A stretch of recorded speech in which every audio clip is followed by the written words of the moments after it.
1. Définition. Le terme andragogie vient du mot composé qui comprend les éléments suivants. Andros, qui signifie homme, dans le sens d'être humain adulte, agogos, qui signifie guide, et du préfixe gie, qui signifie science.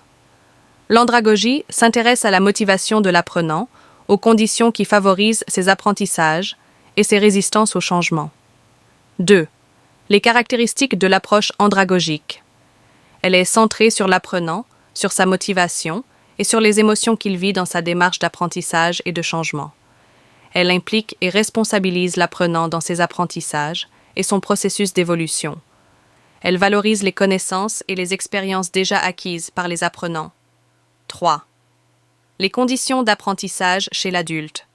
Pour apprendre, un adulte a besoin de saisir l'utilité de la formation pour son activité professionnelle, de participer activement à la formation, de savoir à tout moment où il en est, de voir la relation entre ce qu'il sait déjà et ce qu'il apprend, d'utiliser de suite les connaissances et les compétences nouvellement acquises, de recevoir un feedback le plus rapidement possible après l'application, concept d'évaluation. 4.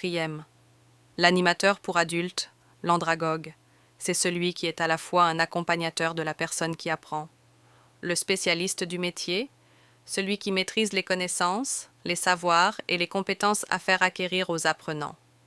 L'animateur, celui qui stimule l'intérêt des apprenants et soutient leur motivation. Le facilitateur, celui qui accompagne chaque apprenant dans son processus d'apprentissage. Il facilite l'apprentissage en favorisant l'interaction entre le contenu de la formation et l'adulte. Le régulateur, celui qui gère le groupe en formation, favorise au sein de celui-ci une dynamique positive et évite les conflits et les tensions au sein du groupe.